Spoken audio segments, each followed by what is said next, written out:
Is that playing? Let's see. Is that going through?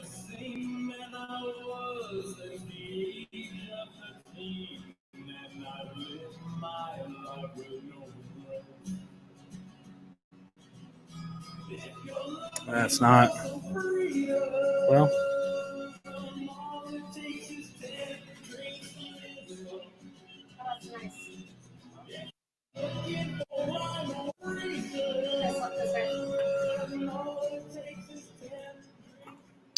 Hello, welcome to 10 Drink Minimum. Yeah, okay, that's working. So the song didn't play, but that's okay. Welcome to 10 Drink Minimum. My name is Chris. We're here live, 10 Drinks Minimum Studios. It is the last party of the weekend. Let's see if I can bring everybody back in here. Oh, James is here. Cool, James made it. Hey, everybody. Hello. Hey. Hola.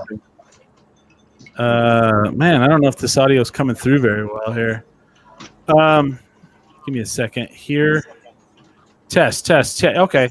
So you guys, James, say something. Hello. Okay. I got to turn it way up for everybody. It's harder whenever I had my setup set up for something else. So we're here live. It's Sunday night, and we have Holly's here. Hello. Yeah. Ray is here. I am glad to be here. These weeks seem to just fly by now. They do, right? It's kind of crazy. Let's put that in the background here. And then we have a special guest. Today it's all about the Mead. So we have on the show with us Kimberley Mo. Is that not correct? I noticed somebody was like, they called you Mo. Like, is that wrong? No, Mo is how you pronounce it. That's it. All right, hold on.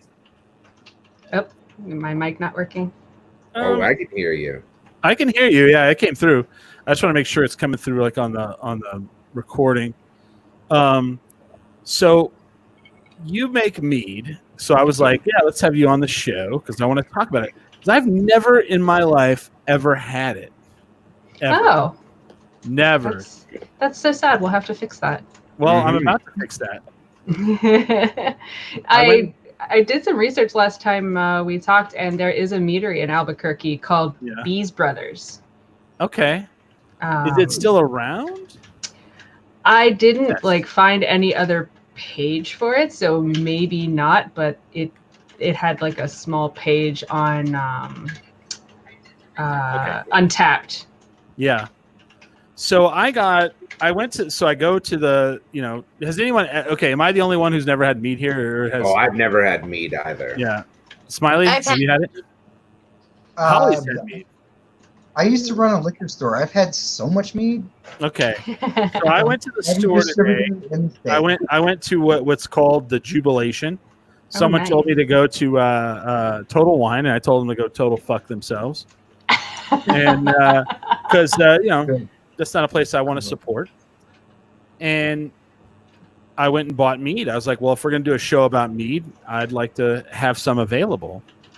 So tell the listeners out there, what is it, first of all?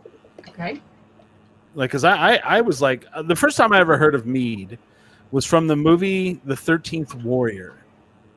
And he's like trying to tell the guy, like, here, have a drink. And he goes, and he's Muslim. And he goes, I can't have, the fermentation of wheat or rye or whatever. And he goes, it's made of honey. And he throws it at him. And I was like, yeah. So mead is essentially a fermented beverage made from honey. It could have other things added to it, such as fruit, spices, herbs. You can even add grains to it if you wish. And they're just all different kinds of mead. Mead is thought to be one of the first fermented beverages purposely made by humans. Okay. And there are multiple different kinds of mead throughout the world. And when we here in the States talk about mead, usually we're talking about the Northern European variety, or, you think of like the Vikings, right? But there are also other kinds of mead. For example, in Ethiopia and Eritrea, You have Tej, which is just another fermented honey drink, and they add it's a species of the buckthorn plant, which is called gesho. I think I'm pronouncing that correctly, but they use it in the same way we use hops, because that's what's available locally. So, makes it better. Makes it better. Or yum. It makes it better. That's right. It adds depth of flavor and complexity to it, just like the reason that we use hops. Okay, so I got the Redstone Meadery here. Okay. So when I pop this open, what's that? Say that, James? I said that's a good one. Okay. So when I pop this open, what should I smell? What am I looking for? So it depends. So when you look at the label, what does it say? Does it say it has any fruit in it, or is it just straight up honey wine? Well, I went for the mountain honey wine because I didn't want anything to I didn't want to go for off flavor, I wanted to try mead, just straight up. So it says traditional mountain honey wine style. Traditional meads celebrate pure honey. This mead has no fruit, herbs, or spices added.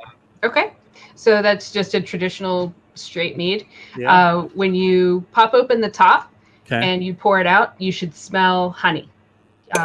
Whatever honey usually smells like to you. Okay.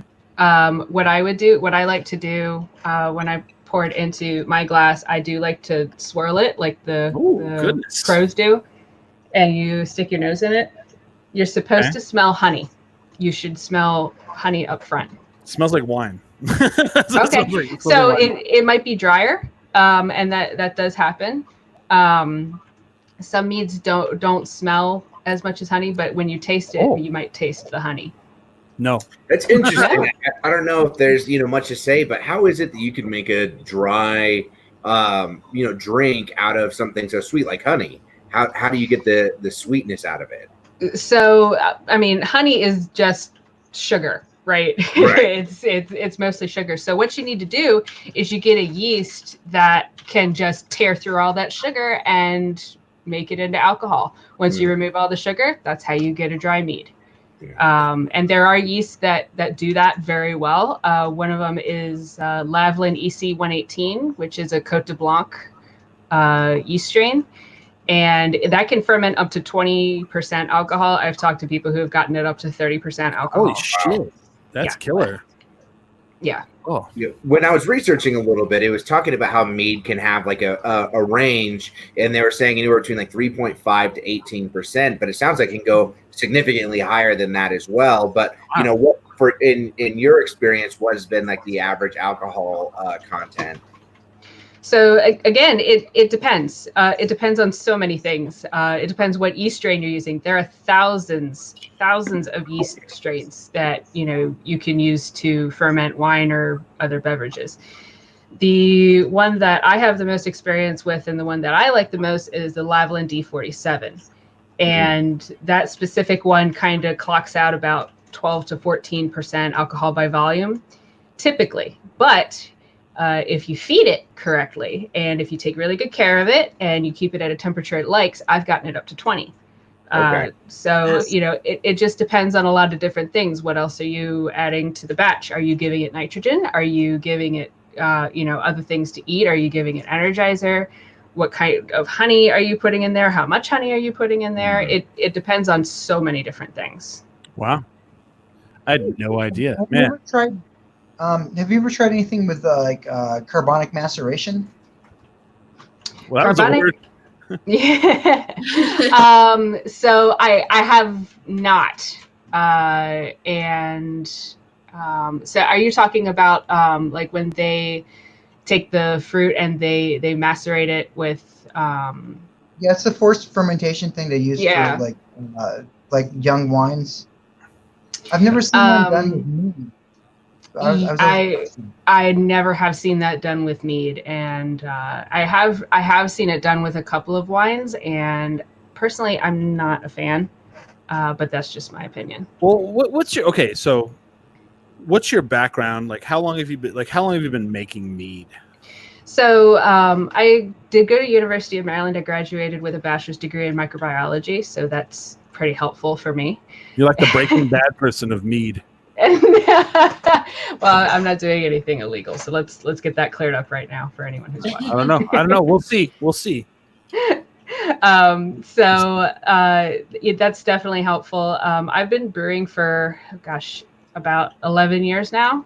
And so she tells me, she goes, well, I'm an amateur. And I was like, how long have you been going? For 11 years. I go, yeah, that's not a fucking amateur. I don't know what you think an amateur is. Well, I mean, to be completely fair, like mead does take a long time to cultivate and age properly. Like the one I'm drinking now is about 2 years old. Okay. This is a apple wine with killer bee honey in it. And it's got like a really nice caramel flavor to it. It's very interesting. Very cool. That's awesome. So what made you decide, like, you're like, I'm going to make mead. That's my thing. That's what I like. So one of the things that I really like about making mead is that it is great for people who are busy or people who are lazy, because you can literally just let it sit and do nothing and it'll be fine. And in fact, it'll be better. So, before the job I had now, I had a very busy job. I was working 70, 80, 90-hour work weeks were very normal. And I just didn't have time for anything. But I did have time to take 15 to 20 minutes and throw together a quick batch and just stash it in the basement for 6 months, Wow. So it's great for people who just don't have the time to babysit things. You don't have to heat it up like you do beer. When you brew beer, you have to boil the mash. You don't have to do that with mead. And in fact, they recommend that you don't do that so you don't lose the honey quality. So if you're doing like a varietal, like for example, you'd be surprised like what different honeys taste like. Like cotton honey kind of tastes like lemonade. Things like that. And if you boil it, you lose those great phenolic characteristics of that honey. So don't boil it. Just make sure that your yeast is prepared to be tossed in the batch and just let it do its thing. That's it. Oh, wow. So, you can do it at home. You can do like 1 gallon batches. I do 1 gallon test batches all the times of like, my beekeeper of choice gets a new honey in from somewhere and I'm like, oh yeah, I want to try that. And I just do a quick 1 gallon batch and see how it turns out. So you have your own like beekeeper? Like they're just like, hey, what's up? Well, so I have someone who they're my go-to person for honey because I know that their honey is real, that it's not cut with anything. It's 100% real honey. It's not. All right, are you sure this isn't illegal here? You're like, whoa. I don't want that shit cut with baby aspirin, yo. No. No, but you can make sure that your honey is really honey. There's actually a small icon on the label of your honey that you should be looking for. It says True Source Certified. And I think even Kirkland does it, like Costco brand honey is True Source Certified. Doesn't mean that if you don't see that label that it's not real honey. It's a way to verify that it's not cut with sugar. I was like, I don't want my shit cut with nothing. Right. Well, if it is cut with sugar, it won't ferment right. There was like a lot of fentanyl in the mead market lately. Oh yeah, you gotta be careful about that. I'm just kidding. That's crazy, man. So, so you're a connoisseur of mead. Like is this your favorite like thing to drink, or is this? It is, and it's funny.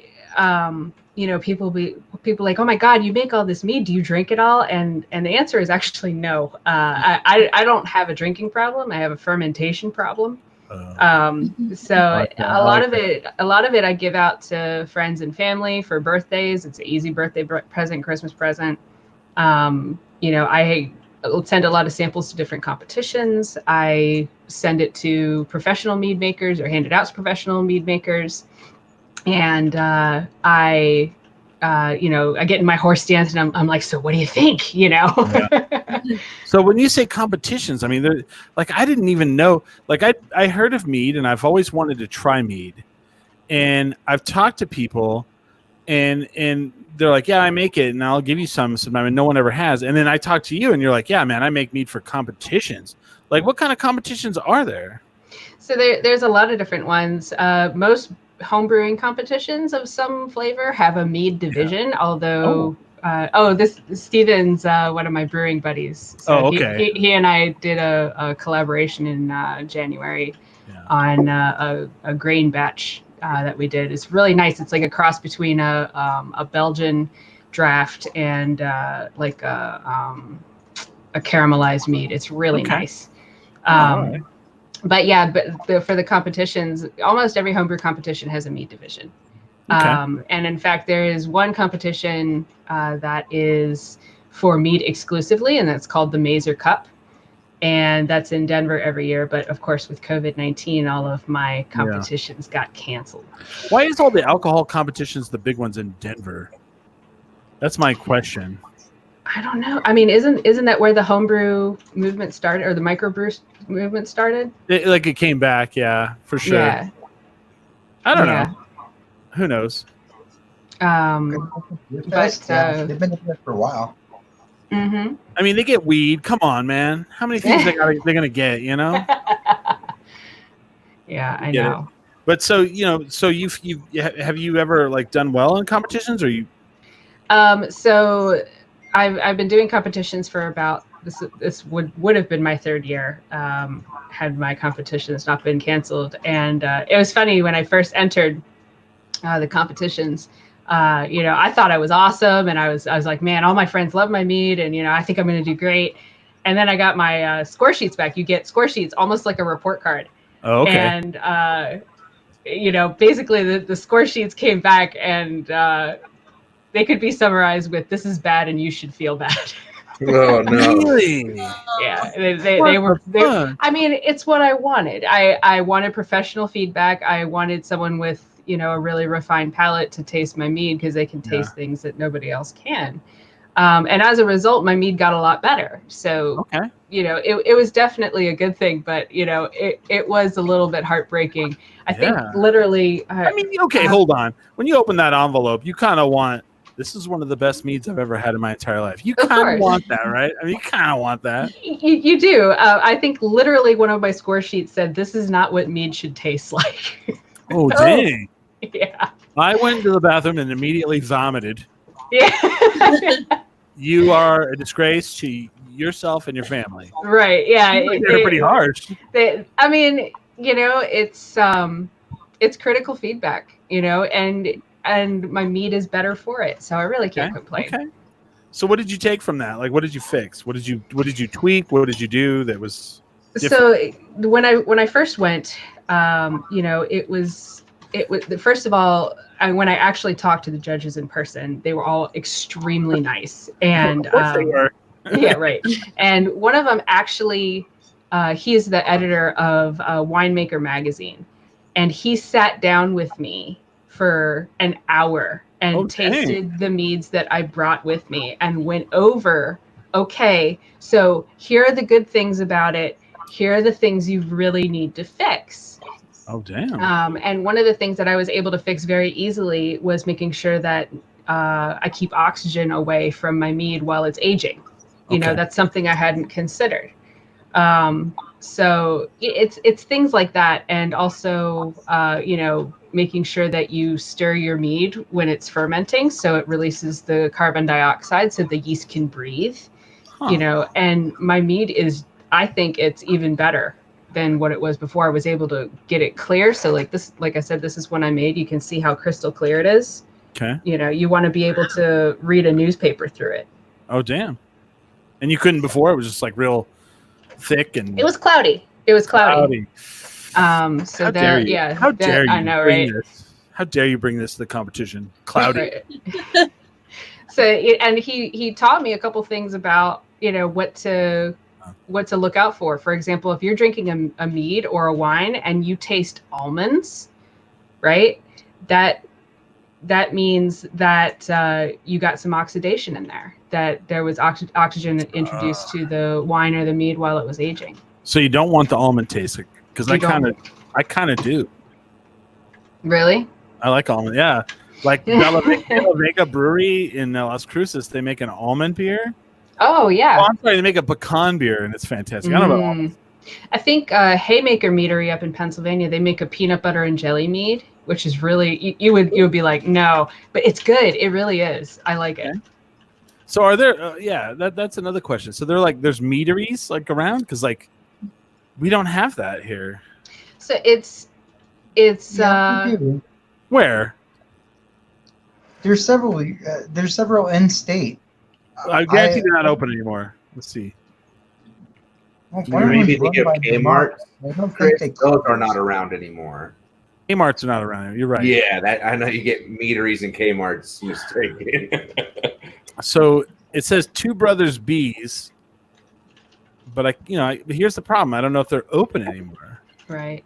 Because I've never heard of them. There's two Bee Brothers Meadery and Falcon Meadery and Winery. Oh yeah, I saw Falcon. That's in Santa Fe though, right?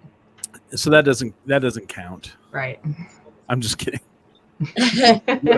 What I'm also curious about is what are the main differences in like regional mead in this area compared to maybe like over in Europe or elsewhere? What are some big differences with that? That's a good question. Yeah, that's a good question. That's a pretty good question. I think Charm City Meadery is like our flagship meadery in Baltimore.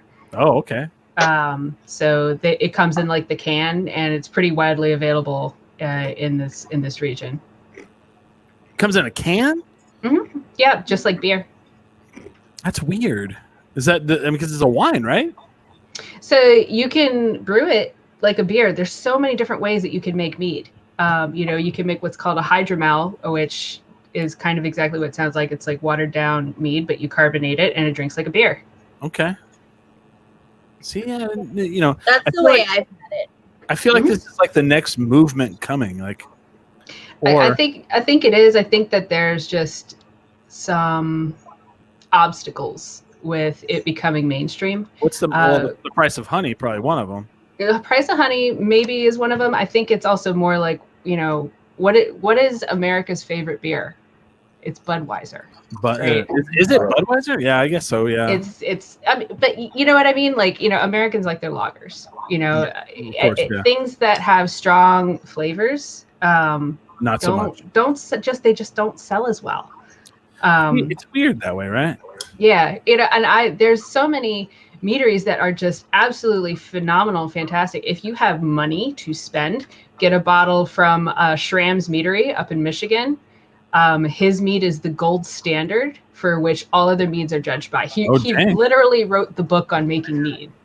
This sounds like a movie. Like you see him and he's like the villain in the film. He's like, no, he's not the villain. He's the wise old man. He's the Yoda. Oh, he's the Yoda. Yeah, I mean, if you visit him, and I did have the pleasure of meeting him at one of the competitions. He is the nicest guy. Oh, okay. He is so nice. He's I take so everything sweet. I said back. Most of the professional mead makers that I've run into are really nice, very welcoming. Really, they want to hear about what you're making, nice. Which you don't find, with other professionals in other communities. I'd say, honestly, in the beer community here, I'd say there's a little bit of that. There used to be a lot of that. Mm-hmm. It depends on the breweries here, right? There used to be a lot of it. There are arch enemies in our town as well. So, we have some villains, right? But yeah, it's weird. Like the bigger a community gets, the less friendly it gets. It seems like, because I remember back in the day, there was like 15 breweries in Albuquerque, and they were all friends and drank each other's beer. And now it's like fuck those guys. I think like you said, that happens whenever any community grows beyond its borders. You know what I mean? Yeah. When I was at the store, and I was like asking about the mead, the meads that they had quite the selection. This is Jubilation. I like to support local. People tried to steer me towards, like I said, Total Wine, and that place can go fuck themselves. There was a lot of different, like I wanted to just get like straight up like mead, and then there was just a lot of different flavors. So what is your favorite flavor to use? Like, what is your favorite thing to use to flavor mead? Oh, it's so hard. Oh man. Or what is one that you've had that you're like, that was not a good idea? Oh, I've done plenty of those. Toilet paper mead is disgusting. Right. You kind of have to think about like what culinarily goes well with honey, Okay. And I actually was this was years ago. I was on the forums and I was on one of the mead forums, and I was talking to one of these guys who's like, I don't know where to start. And I told him, think about what goes well with honey. And then he reported back 6 months later and said, yeah, I put heavy cream in my mead. And I was like, no, that's not what I meant at all. I mean, the peanut butter sounds right. Peanut butter and honey is great. Yeah. I mean, and it works. It does work. But, there are some fruits, for example, that just don't work well when they're fermented. Okay. For example, dragon fruit does not work well. Really? Persimmon does not work well. In my experience, I've tried it and it kind of tasted like Listerine. Oh. Yeah, they get astringent really fast. That reminds me of like high school. It's like, let's drink Listerine. Let's drink Listerine. Oh my God. But my go-to, that I make that I really like, I made a raspberry peach that is just really, really nice. And it's really nice in the summer. I add like a few sprigs of mint into it, and it's, I could drink that all day. That does sound good. As far as like professional brands that are really good, I'm a huge fan. Right now, I've been drinking a lot of Fling and Desire from Moonlight Meadery. They're up in Vermont. And I think they do ship to New Mexico, but you have to check their page. There was one that was like $30 a bottle, and I almost got it. Yep. That's this was about 20. You should check out how much the mead from Schramm's costs. They have bottles that are like 375 milliliters that are $150. As long as I can take it up to the counter and go, this is a Schramm. Tired of it? Right. So does anyone make a caramel apple? That seems like it would be a perfect. I do. I make a caramel apple. Oh, you have my address. Yes.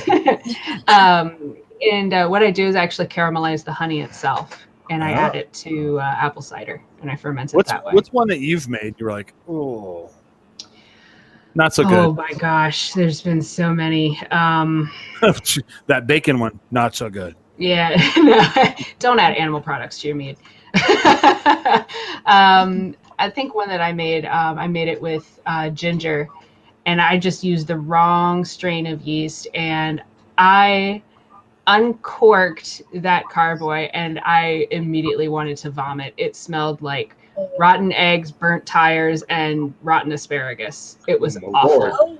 Oh, so Los Lunas. Yes. I'm being there. Oh my gosh. You're like, I don't know what Los Lunas is. It's a city. I'm just kidding. I really meant Belen.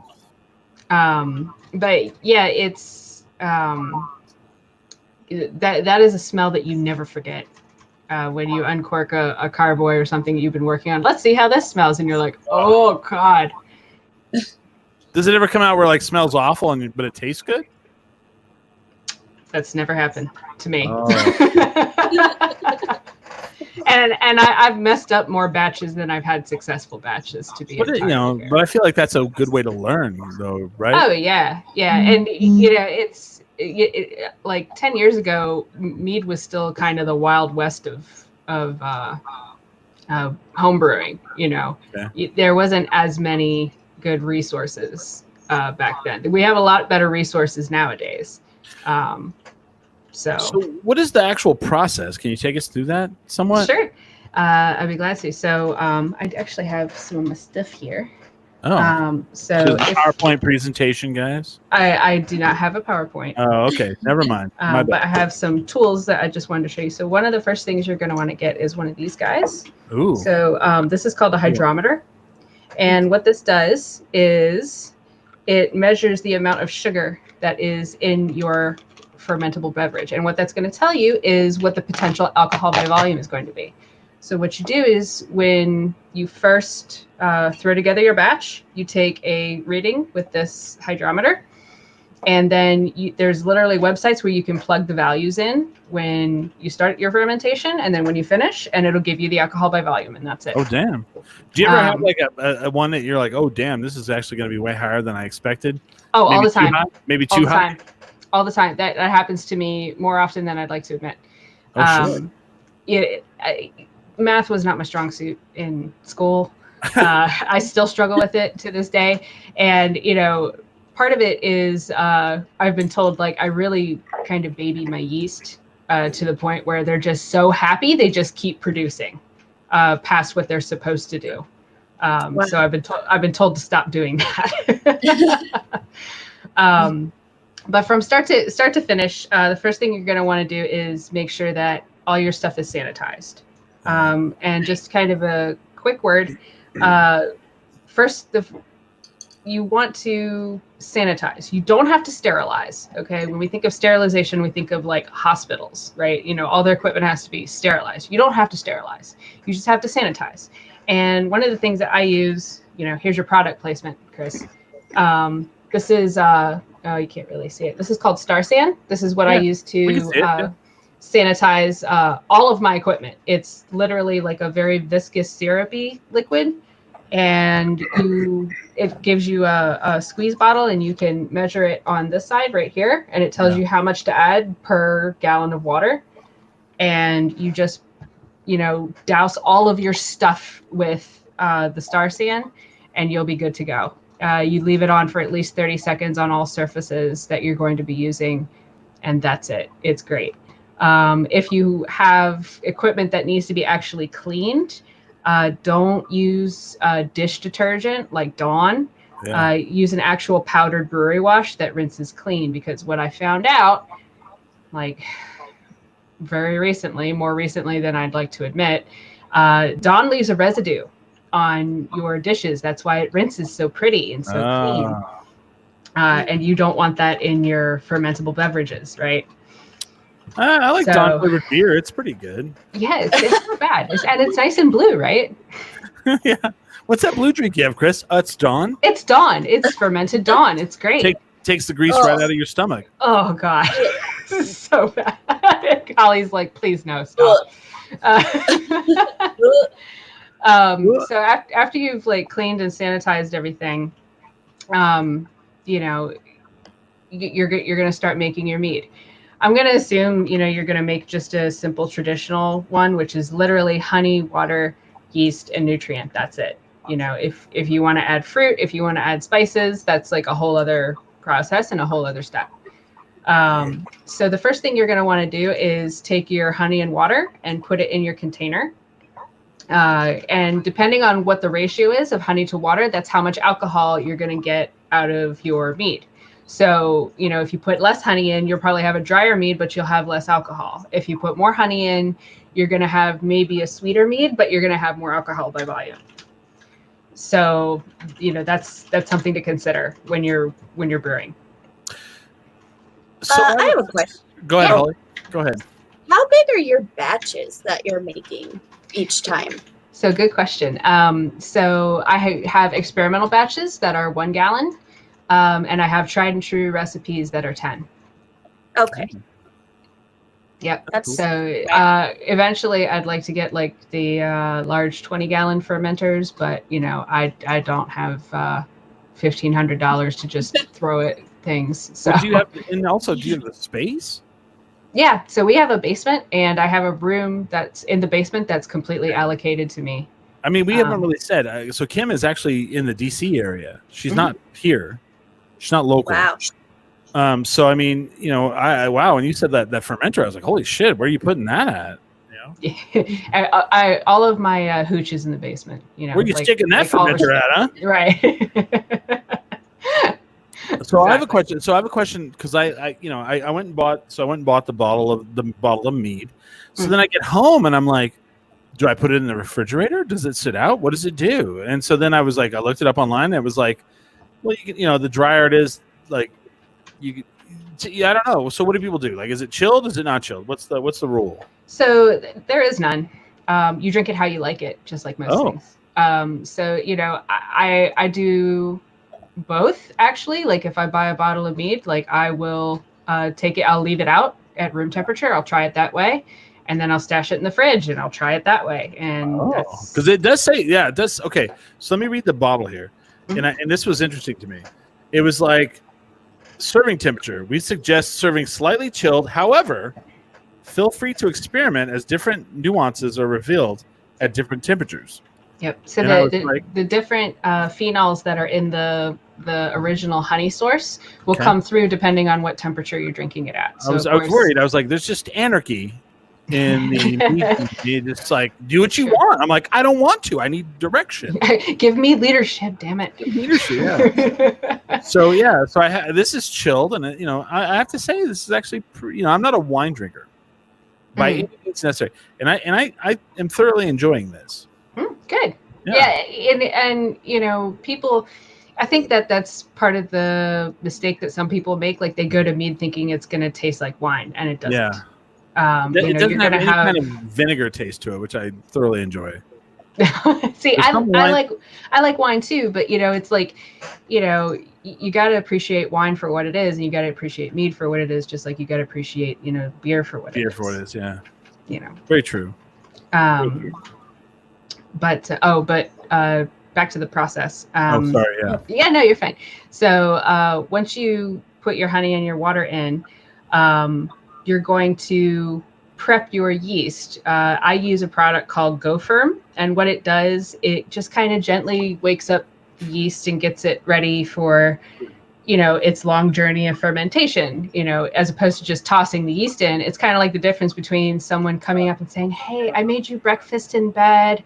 The coffee's going to come up in a few minutes, and as opposed to someone just ripping the sheets off of you and throwing you in your car and saying, go to work. Which one would you rather have? So that's what the Go Firm does. It just gently wakes up the yeast and prepares it for what it's supposed to do.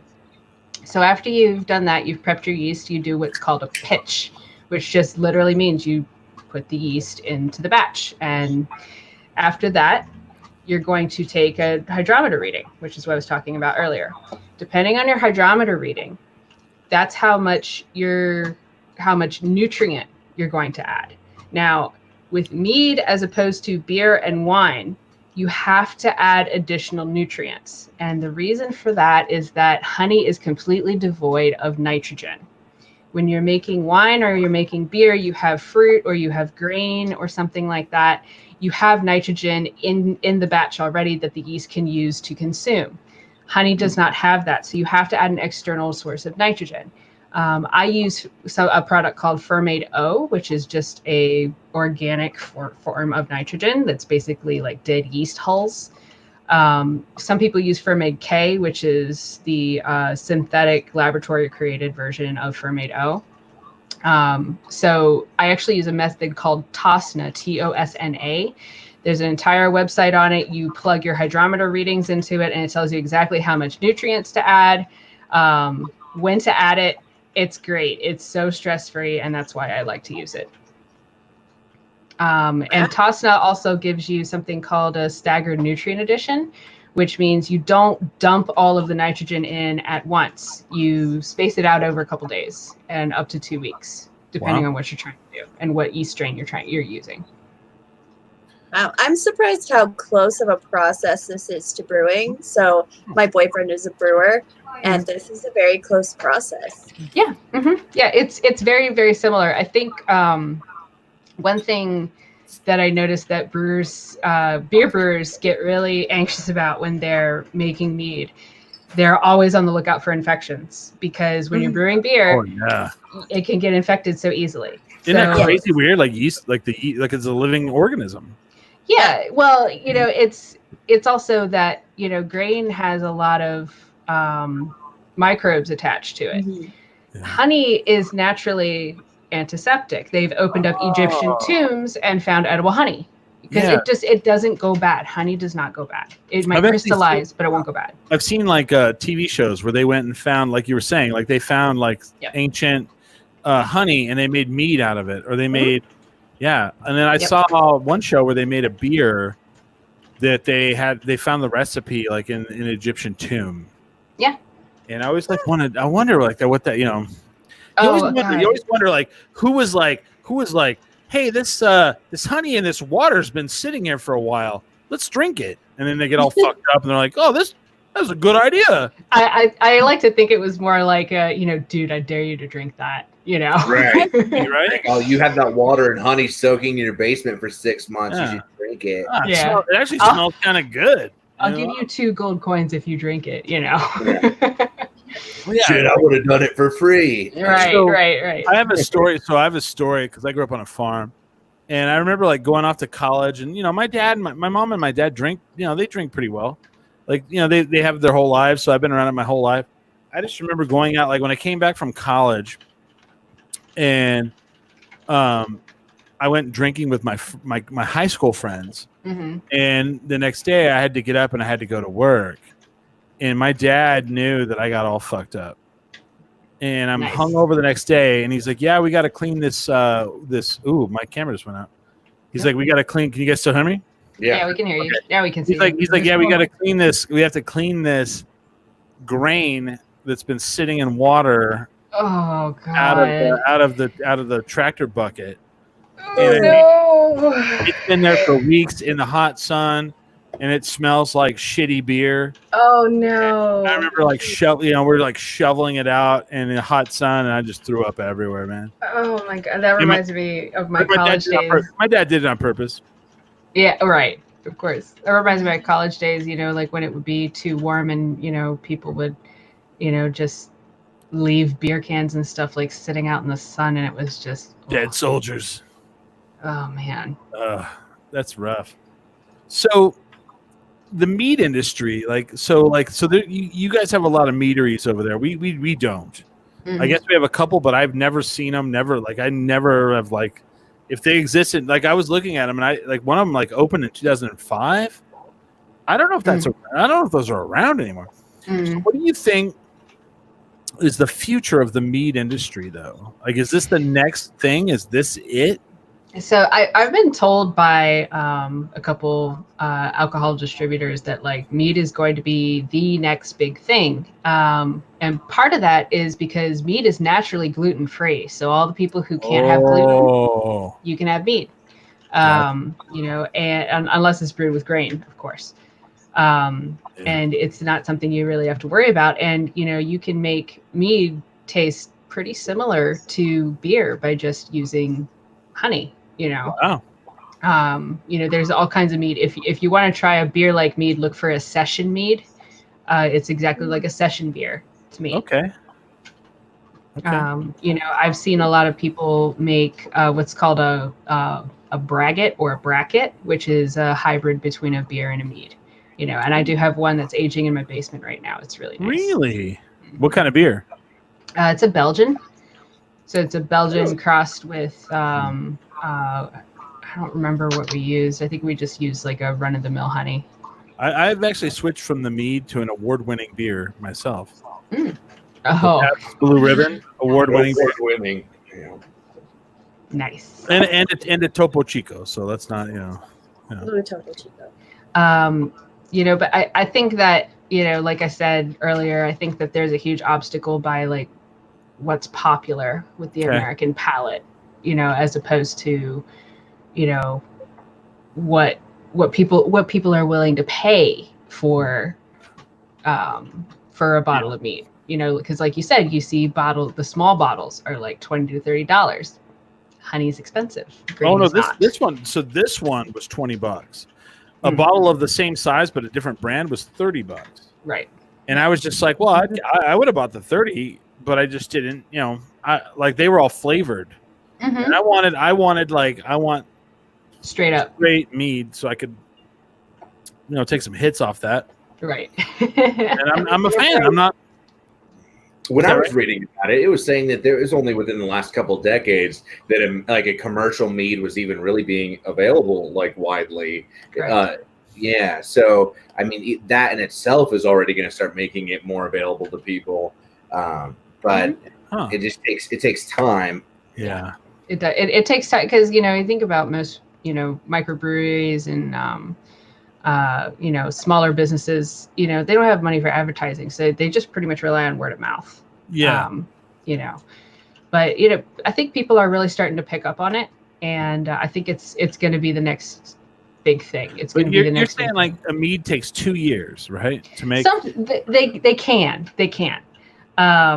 I've made mead that is, I'm going to call it drinkable in 6 weeks. I like this. How do you go from sidetrack beer to PBR? This is someone I saw at sidetrack beer. You don't. It's a thing. So that's interesting. So what is your goals making mead? Like, what for you? Like, what do you want to do with it? Where do you want to go? So, I mean, as of right now, I'm a hobbyist. I love making mead. It makes me happy. It makes my friends happy that I share it with them. Yeah, I bet they love it. Yeah, let's all go ahead. Kim's house. Let's get it ripped up. Pretty much, yeah. I have a kegerator in my basement. Of mead. Yeah, I have 2 different kinds on tap. Oh my goodness! I have like 10. I had 10 gallons on tap, and now they're empty because I was giving out for free during quarantine. Fun people. That's right. Yeah. So if you guys are in the DC area, come visit, and I'll set up a tasting flight for you guys. Oh, I will. I will. I know you will. I'm not letting my boyfriend listen to this episode because now he's going to want his own area for fermenting and kegerators. And he's like, honey, I need a 20-gallon fermenter. I mean, I have to have it. My husband's been incredibly supportive of me the entire journey that I've gone from a couple glass carboys to all the way up to, I think Steven's laughing because he knows exactly what I'm talking about. To I have an entire room in the basement where I've just basically said, I guess this is mine now. Okay, how can he not be supportive? My wife's like, yeah, I want to take the basement and I want to make alcohol, and I'd be like, this is my dream. Right. I mean, now. And like I said earlier, my dream. Both of us, we don't drink a lot. We drink maybe once or twice a month, and that's it. It's not something we indulge in a lot. Yeah. So he's just been really cool about it. I mean, there'll be days, even weekends where I just completely take over the kitchen, and he knows he can't touch anything because it's all sanitized. So I'm just, I'll just be like, babe, I don't know what you're going to do for dinner, but you're going to have to figure it out. Because I'm completely taking over the kitchen. Man. Papa John's, motherfucker. That's right. But he knows that there's going to be alcohol down the line, right? Yeah. And, my, and I give it to friends and family for Christmas and birthday presents. And, see, and I guarantee there's someone in your family that's like, oh, thank you. And then me, I'd be like, fucking A. Tonight, tonight's gonna be badass. Right. I mean, and not everybody likes it, and that's okay too. Yeah. You had said that fermentation was the biggest thing for you. What other things have you hobbied around with as far as fermentation goes? So I have tried. I tried to make beer, and it went horribly sideways, and I never tried it again. Well, what about foods or anything like that? Outside of maybe the alcoholic range. So I do make my own cheese. So I really enjoy doing that too. So I was really into it at one point. I was making my own brie and blue cheese and stuff, and then I just got to a point where I just decided I didn't want to do it anymore because I didn't want to have an entirely separate fridge for cheese. Right. This is the cheese fridge. Right. So I just decided I was gonna stick with just goat cheese and fromage blanc and just stuff that you can make within 24 to 48 hours. Oh dang! That's awesome. What about kombucha?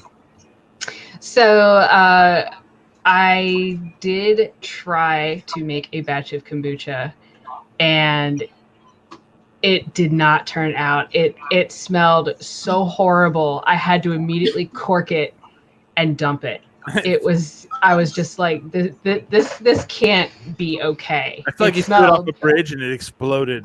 Yeah, it smelled like a dumpster in the summer. You know what I'm talking about? And I was like, this is not correct. I need to get rid of this right now. Wow. I don't know. That's pretty much exactly how it smells.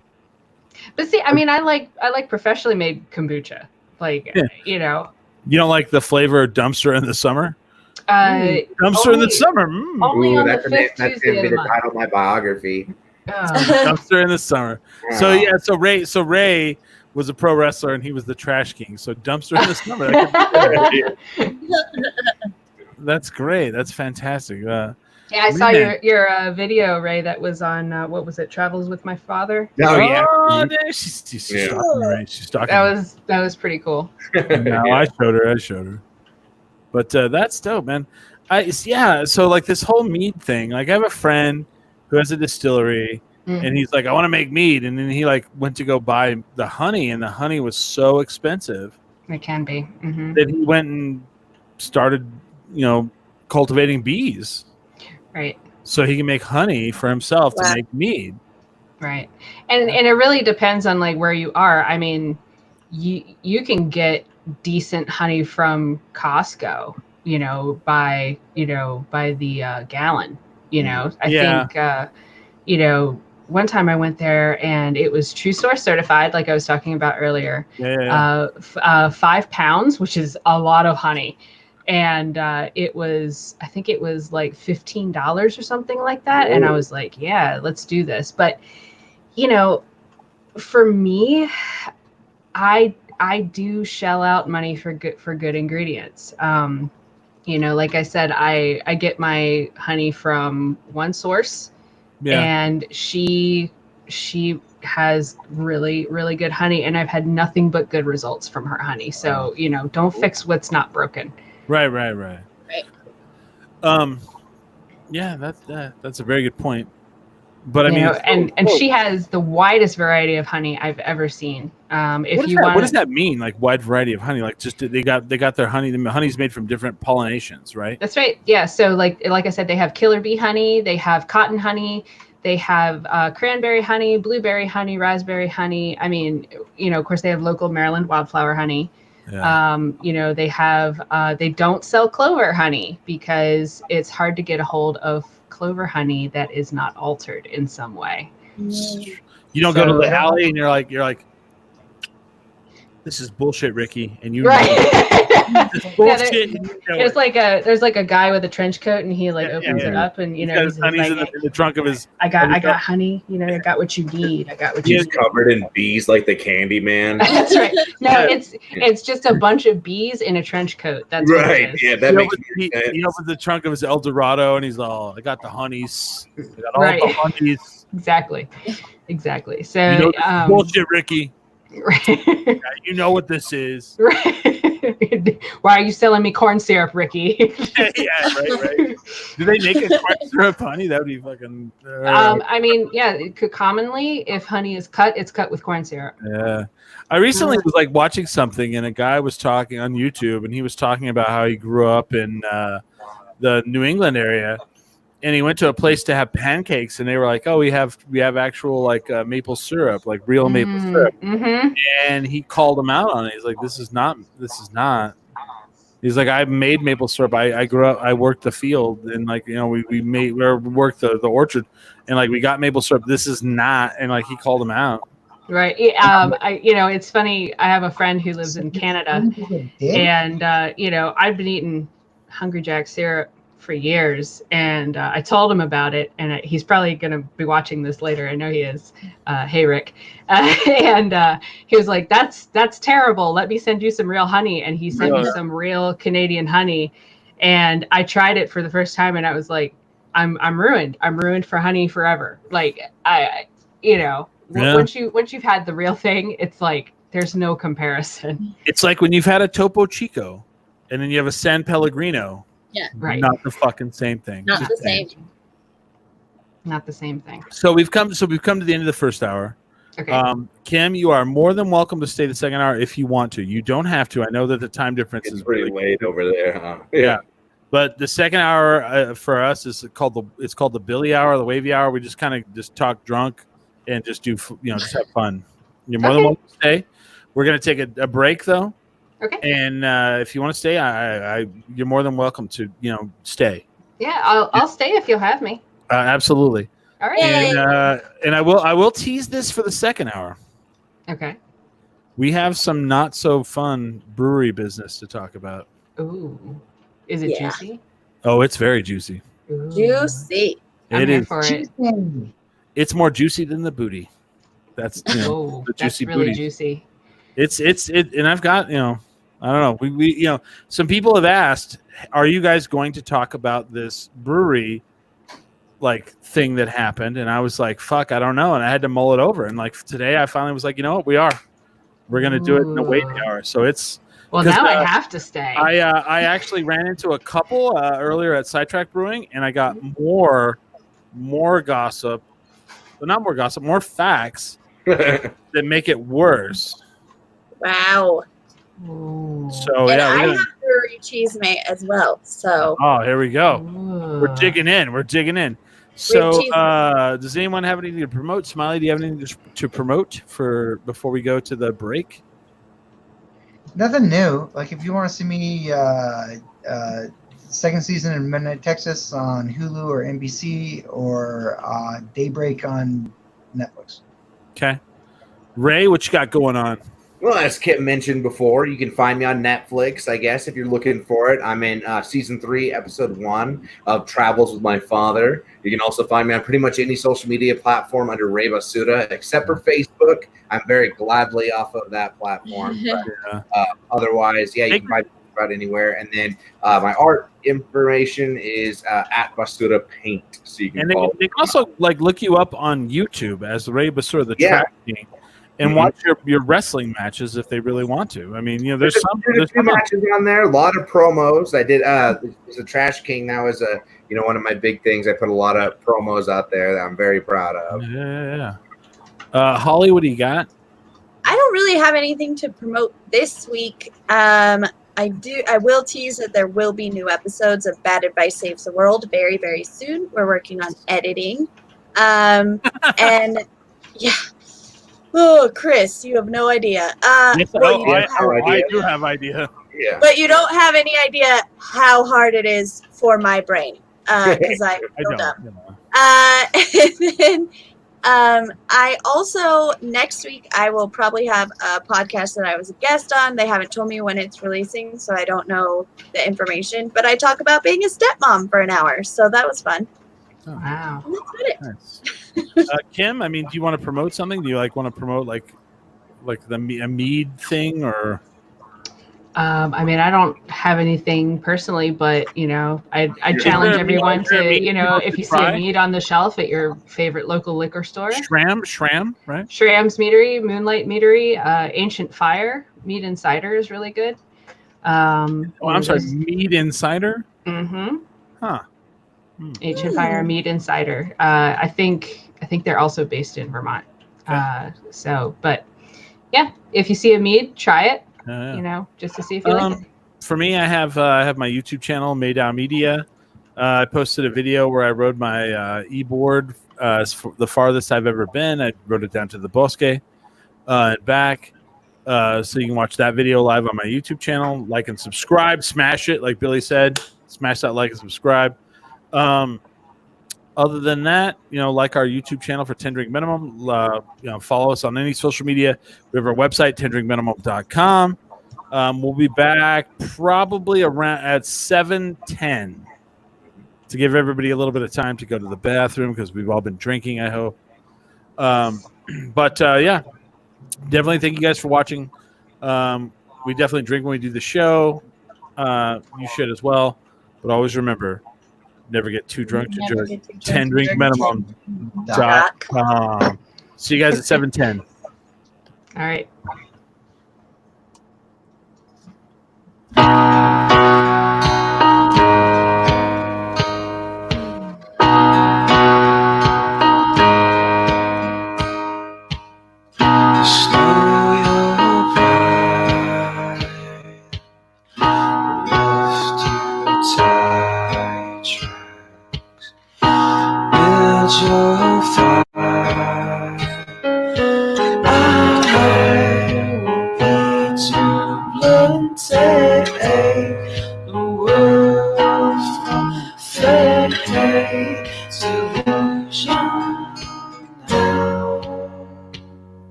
to town.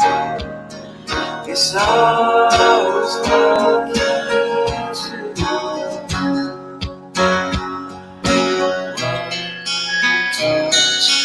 the our sweet prayer has come and gone again.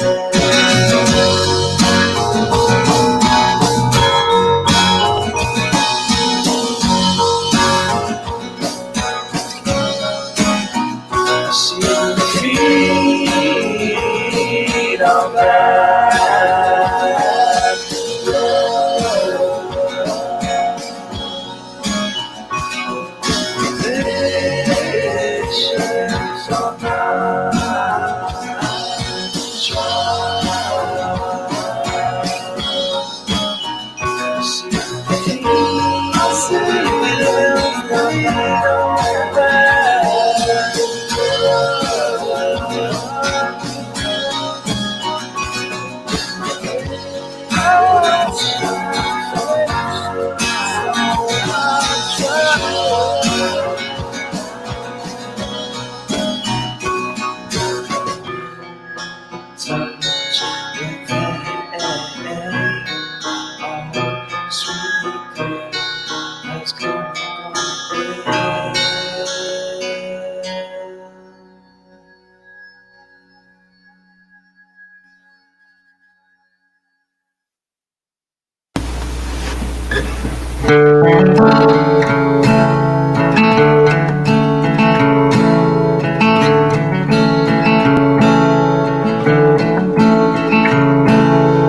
that feels like another light switch. Just there's a lot going wrong. It's crossed me by on the way to someplace new. As you lay your hand just where it falls, leave the light switch on. This car switch speed by on the way to someplace switch on. Light switch on, light switch on, light switch on, light switch on.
All right, we're back live. It's the Billy Hour. Everybody's still here. I don't know. Kim dropped out. I don't know what happened to her. Can everybody hear me? I'm here. Yeah. It's okay. Hey. Oh, weird. There you are. Okay, cool. Okay, I closed my camera. Holly is still. You're muted. You're muted, Holly. I can't unmute you. Well, Holly, are you? Oh, that's cool. All right. So Kim asked at the break. She wanted to know what the deal with Total Wine is. I mean, you guys have Total Wine where you're at, correct? Oh yeah. Okay. So Total Wine moves into areas and they try to shut down all the mom and pop locations. Like that's their model. So like a Walmart business model. But what happened here in New Mexico specifically is when the pandemic first happened, liquor stores were still allowed to be open. And all the liquor stores that were local were like still doing masks, and you had to wait in line to get in, except for Total Wine. They were just letting everyone in, didn't give a shit, didn't care. And so the governor was like, okay, well, now liquor stores are closed because of Total Wine. Wow. And so then Total Wine went, oh, well, wait, we're a grocery store now because we have snacks and other food. And it really took the state police of New Mexico to go in and shut them down. Wow. That's the Total Wine issue. Wow. So all the local liquor stores That's terrible. and this hasn't been said on the show before. They claimed, here we go. Look, boom. They claimed they were a grocery store. Boom, there's someone watching, but right away. So, so they claimed they were a grocery store because they had snacks. And it took the mayor, it took the governor, and they were like, no, you're not. Wow. But did they shut down?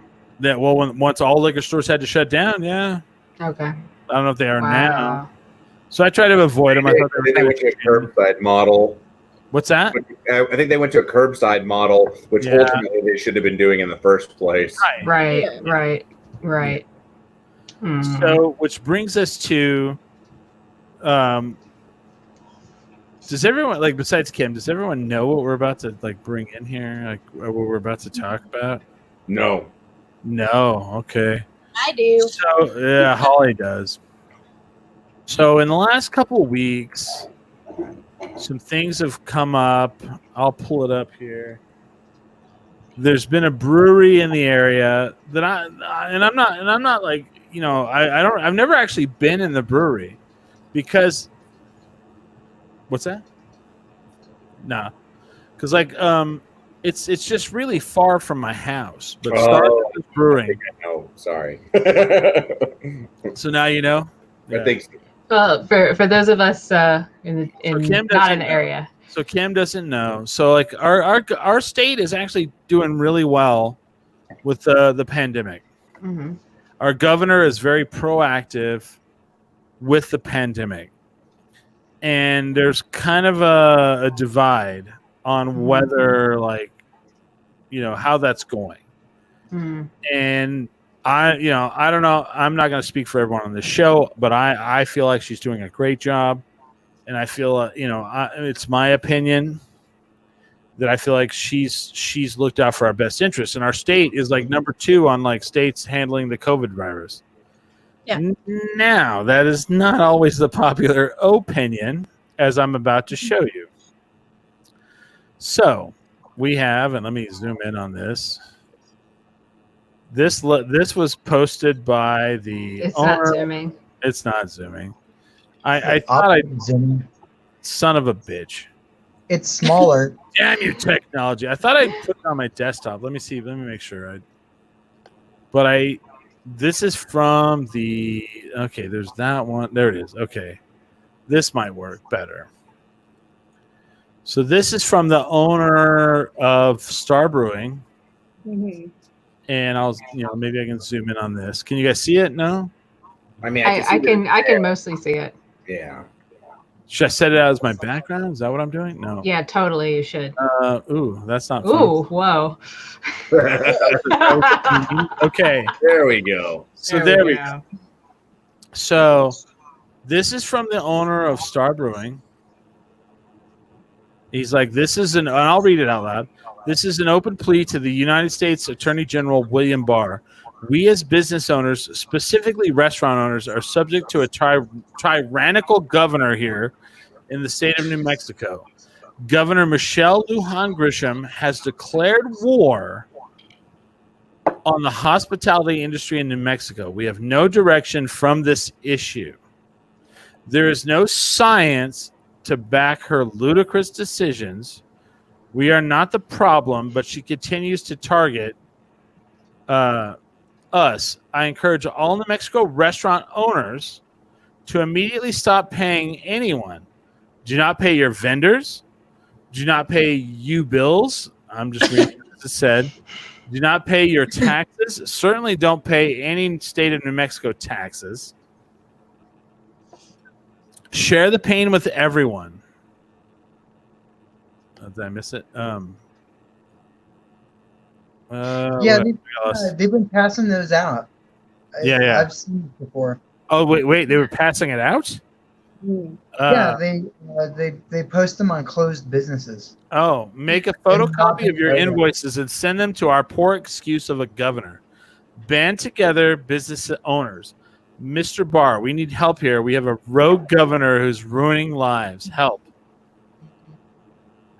If you care, support local businesses, jobs, and just people in this state. Please share. We can't lie down and stand for this. Business owner, father, veteran, patriot. And that has since been pulled. That's no longer you can't find that on their any social media. Or you can look at any of the flyers they put out. So then there was a veteran that basically said it was disgusting that he posted that, and then he threatened the guy and said, "I'll fight you in the parking lot of Starbucks." Basically. Oh no! Yeah. So yikes. So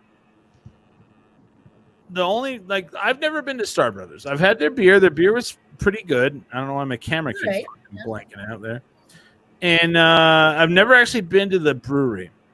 But the big thing that they had going for them is we have the New Mexico United here, which is like the soccer team. And that's no longer a thing. Because they since posted this. And I'll pull that up. I'm not trying to sway anybody any which way. If you guys want to go, you guys are, people have their opinions, and that's a thing. I welcome people to and so the New Mexico curse, which is the official fan club of the United says, since the creation of the curse, we've enjoyed a positive and mutually beneficial relationship with Star Brothers Brewing Company. This is including watch parties, special events, discounts for our members, and more. Star has been the primary home of the curse since our inception. Recent comments made on various forms of social media by Star Brothers accounts and accounts related to the Star Brothers Brewing Company leadership have led to us to reconsider this relationship. These comments have added to concern among many members to the point that they are no longer comfortable attending events at Star. While we sympathize with the struggles that Star Brothers Brewing Company and many other local businesses are facing in the light of the ongoing global pandemic, and certainly respect the right to free speech, we are not comfortable encouraging our members to patronize a location at which they feel unwelcome, and we won't move forward hosting events at this location that many members have indicated they will not attend. In light of these developments, the curse is formally ceasing its relationship with Star Brothers Brewing Company.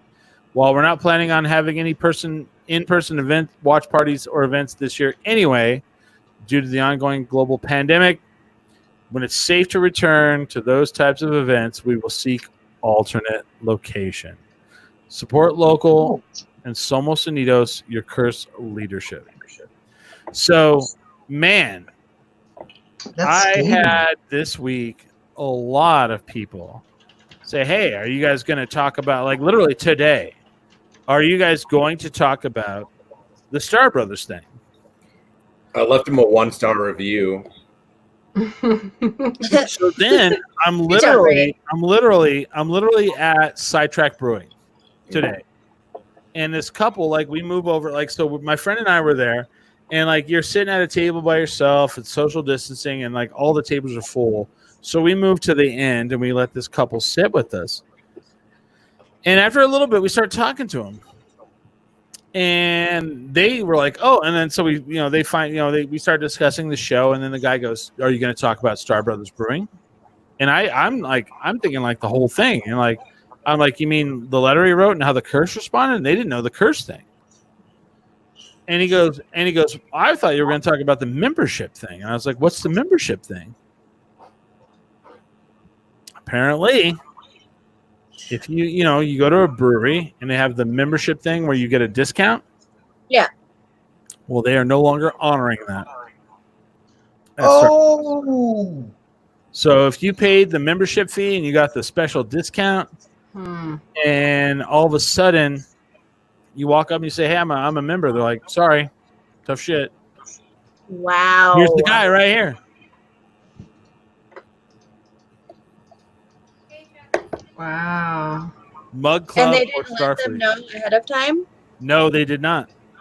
Oh. And they're not giving refunds, I'm guessing, on the membership they are fees. Not. It's a legal issue at this point. Look at this. Wow. So not only are they not, did they fuck this up with the curse, they're telling the people when they walk up and they go to pay, if they're a Star Club member, sorry, we can no longer honor your Star Club membership because times are tough. Mm-mm. And then he like actually like kind of was like, that's bullshit, and da-da-da. Right. And finally, the manager goes, well, I'll honor it today, but I'm letting you know I'll not honor it in the future. But no email, no nothing. Boom, here you go. Wow. Bummer.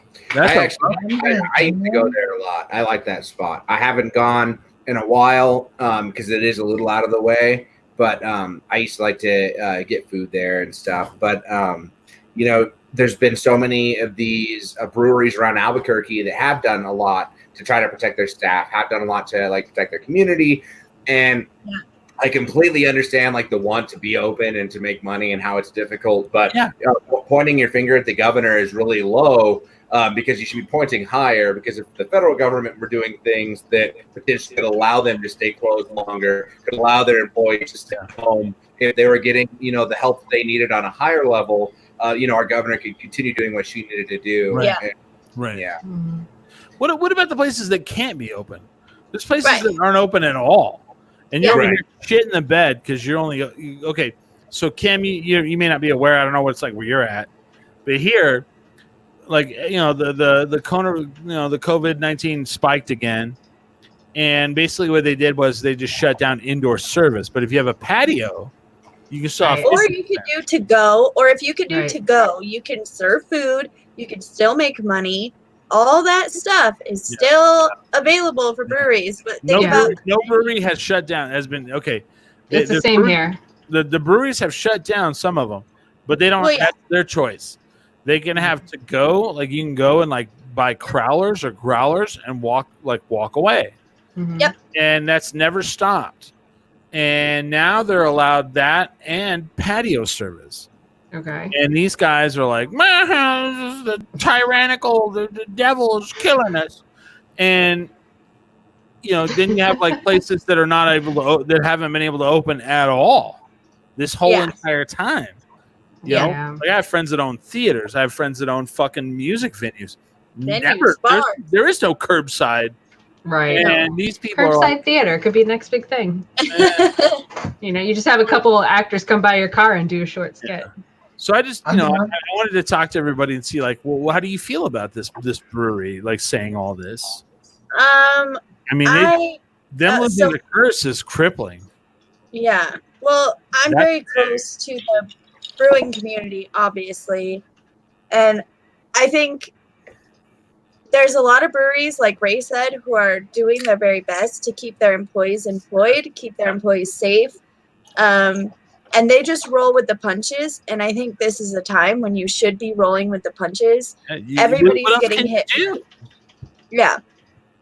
everybody's getting hit hard, and I don't have very good respect for places that are either doing this kind of crap or places that are not making sure their employees are safe. And that's coming from a personal situation going on that I'll talk about in a little bit. But there's, I don't see why they're complaining. They have to go. They could still sell their growlers. They have great food. There's no reason. But I mean, telling members, like, that's the thing that's fucked up. The people who come and they buy those brewery memberships, being like, you don't send. Okay, wait a minute. You didn't send an email out. No, you didn't like make a big social media post. You wait till I come in, and then you're like, hey, oh, by the way, that thing you paid for doesn't exist anymore. Sorry. And then I was talking to the guy Travis, the guy who's like, this guy right here. He told him, he goes, yeah, man, you have two choices. You honor it or you give me my money back. Right. And they honored it that day. And then they said from then on forward, they're not going to do it. And that's bullshit. Well, and that's not a good way to get support. That's not these are the people that are keeping you open. Yeah. Right. Yeah. So, it doesn't even make sense why they would do that. No. And then usually what is it? Like $1 off? Yeah. You can't afford to take $1 off your beer. Or 10%. 10%. What is 10% worth to you? Is 10% okay? Because you now have lost all of the curse, which is fuck huge. I don't know, 500 people at the minimum, maybe. Just hemorrhaging customers at that point. Because like the curse is like, so like our Kim, we don't have major sports here, so we have a local soccer team that is USL. And it is like done extremely well. Like it sells out 16,000 people. And they have the curse is their like fan club. Okay. And that was their brewery. Oh my. And now it's not. And now it's wow. So they just lost a ton of business. Like and then 500 people, I'd say. And then not only that, but with the whole membership club thing, it just sounds like they're cutting off their nose despite their face. Yeah. Yeah. And then, like, the owner, like, people are like, well, and so then they made the apology. They're like, and I read it, and it was like this. We're really sorry a lot of people were offended. Oh, my God. Yeah. Perfect. And then you go, the people we were talking to earlier, like, we started talking about it. And the lady, the woman, she, like, goes in and she starts looking at, like, all their social media bad reviews, and people are like, I went in there and this happened, blah blah blah blah blah, and they're like, noted, we'll look at that. And that was like the answer for every single thing. It wasn't like actual it was just a canned response. And so then there's other social media. Oh, here we go. Oh, what's going on? No heads up when my boyfriend was told no on the membership. The owner was in location. It was told us. Oh, see, that's her. So, man, if you were hot about it, it's like, man, you're fucking up. So then, like, one of the other things I was like looking up is someone sent me. A lot of people sent me shit. Like, people screenshot. You can delete all you want. People will screenshot and they'll send shit to you. So I got a screenshot. And I could post it or I could just say it. So basically, it was like this veteran that was like, "Wow, I can't believe that that you feel this way, and this is a really shitty way to respond. And as a veteran, I'm kind of embarrassed." And then the owner of Star Brothers was like, well, if you're a veteran, blah blah blah, you should understand. And if you don't, my parking lot is outside. You know where to meet me. Just let me know the time. What an idiot. Yeah. Kim, I don't know how familiar you are with Albuquerque, but inviting a Burqueño, just a random Albuquerquean to go fight you in a parking lot is asking to get shot, I feel like. Yeah, totally. Or your car lit on fire, or your business. Right. Like, your whole brewery. You don't know how crazy people are. Oh, my God. Yeah, that's not a smart. It's not good. So I mean, even without that context, it just sounds like, at the very least, like an incredibly inappropriate response to that kind of comment. Kind of a shocker. Kind of a shocker. Look at this. Nice. 100% yes. 100% yes. So, guys, something else pretty amazing happened this week, and I haven't had an opportunity to speak to you guys about this, but it's very, very close to my heart, and it's really important to me. Donkey Kong Country is now available on the Switch. And say again, Donkey Kong Country? Donkey Kong Country from the Super Nintendo, and I just started playing it last night, and like in one sitting, I got a quarter of the way through it and forgot how much it took me back to being, 7 again. But yeah. So in light of Donkey Kong Country is now available on the Switch. It's the original from the Super Nintendo. Are the barrels there? Are the barrels there? Are the barrels there? All the barrels, all the little secret. Are the alligators there? All the alligators, the evil orangutan. Just with the important questions in here. See, well, I gotta know. I gotta know these things. Is that the one with the gorilla, right? Oh, Donkey Kong. Donkey Kong Country. That means nothing to me. I'm asking questions. But my favorite Donkey Kong factoid is that in Japan it was called Monkey Donkey. What? So I have a friend in Japan. Oh, yeah. So I have a friend that like his handle is Monkey Donkey. I like it more now. That's great. Monkey Donkey and Jumpman. Jumpman was Mario. Yeah. Kim, were you a big fan of Super Nintendo? Kim she plays the video games. I am a connoisseur of the video. I mean, look at her headset. Look at that headset. That's right. She's got it all blacked out behind her, but that's all video game shit behind her. What have you been playing in your downtime? So I play a lot of Overwatch with my friends online, and right now I'm replaying Red Dead Redemption 2 because it is a masterpiece of a video game. Oh, beautiful! It's like, just. Did you play the whole thing? I have. Oh, at the end, not the end, but at the end that I'm talking about, like I ugly cried. Like I was just like, like it, and for those of you who, I don't know if the rest of you guys play or, it's just the storytelling is just so well done in that game. Oh, it's fucking amazing. Yeah. The whole game is just beautiful. Done as like beautifully as they did this, where you can play it over and over and over and never see all of it. So what's crazy about the open world game on Red Dead Redemption 2 is you're riding a horse, and this is how fucking realistic it is. I know what you're going to say. And out of nowhere, your horse will get spooked. And you're like, oh shit. And it'll be a rattlesnake or a cougar or whatever. And it just fucking happens. Like you're like riding along, and like the horse starts fucking like, which happens really on a horse. Like, I thought you were going to talk about their balls. If you go under the That's what I thought you were going to talk about. No, I'm just talking about how like erratic they can get by like a random like animal, like a bear. A bear will be in the area, and your horse will freak out, and then the bear will run up and kill you.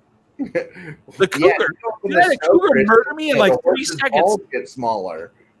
And it also depends on like the horse breed. So like if you have a horse that's usually a war horse, it won't spook as easily as like a thoroughbred. You don't buy those. You have to like go and break those motherfuckers. Breaking horses is hard. It is. Holly's like, oh great, Ray. Thank you for taking it. Way to nerd to show up, Ray. Yeah. That's okay. So I'm just preparing myself for my cheese made to share. So you guys let's get into that. What the fuck? What's the cheese made? I want to know. I want to know what's up, man. Let me get this out. Yeah. Okay. For the anniversary, the 20-year anniversary of Jet Set Radio, I've been playing that all week. I saw that. Probably means nothing to all of you, but it's It does to me. It does to me. Sega Dreamcast, brother.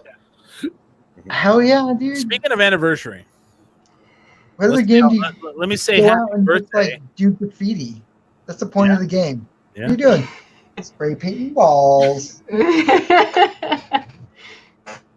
We have to talk about the anniversary of 10 Drink Minimum, which was 7/14. Yep. Which was the 14th anniversary of this show. Wow. 14 years ago, that in a small little house in Portales, New Mexico, I created this show. Wow. With my girlfriend at the time, Adrian Graves, and my friend Chris Tic Tac Crawford. And let's raise. Can we raise a drink? A cheers? A cheers? Yeah, there's actually someone in the room who was there when it originally happened. Man, so yeah, so let's get that out of the way. 14 years. We'll make a big deal next year for 15. We'll do something special. Congratulations! That's great. Thank you. Yeah, a lot of bodies in the desert. Let's just say that. Oh no! I'm gonna say. That escalated quickly. Kim, do you know what cheese may is? Can you cheese made? Yeah. Mm-hmm. Cheese may. Cheese may. No. Cheese may means gossip. It means gossip. That's bad. Okay. So you always go, hey. I've got cheese may. And someone goes, oh. So Holly says she has cheese may. All right. So I wasn't really going to say anything on the show. I don't know what that means.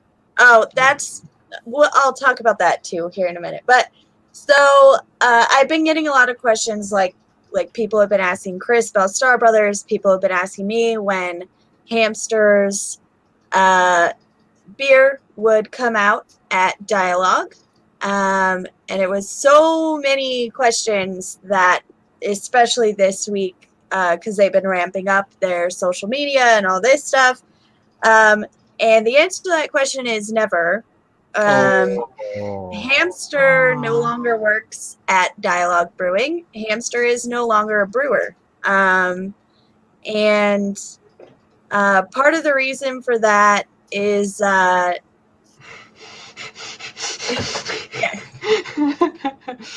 thanks, Amy. So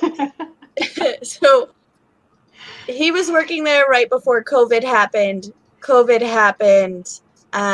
They laid him off, which, okay, fine, whatever. And then, I'm not going to get into some of the more like personal things about it, but they did start using another brewer's beer and did not discuss it with him at all. And they're labeling it as their beer. So no, that is not Hamster's beer.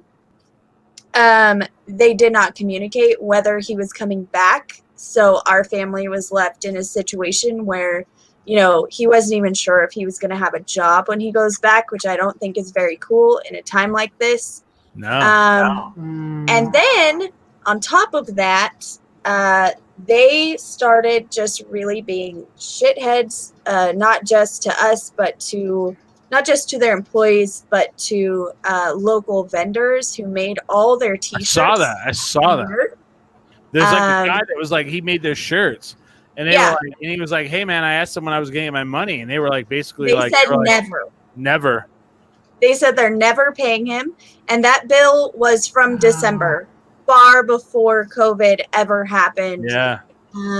So there you have it. I will no longer be supporting Dialogue for how they're treating local vendors and local people who, made hundreds. And I'm sure they made hundreds of dollars on, the backs of people who put forth effort and a lot of time screen printing. And not only that, but, it's like, if you're going to call yourself a brewery, what are you brewing? Well, a lot of and they made money the entire time. What's that, Ray? I said they're all getting canceled today. Well, and I want to point out, like, we used to have a relationship pretty heavily with Dialogue Brewing. Yeah. These are not the same people. No, they're not the same people. It's different owners. And, just the way they've been treating people is just kind of deplorable, in my opinion. And they can come after me if they want, or people can tell them that I said this. I don't care. I've been pretty nice about it. But when I found out that they told somebody who made them merch that I know for a fact they're selling, and just told him they weren't ever going to pay him. I saw him. He posts about it online. Yeah. Social media. So, Yeah. And I mean, that's a terrible way to do business. Right. It is. Yeah. It is. Fun times. Welcome to the Wavy Hour, Kim. Fun. It's fun. We're exciting. We're fun.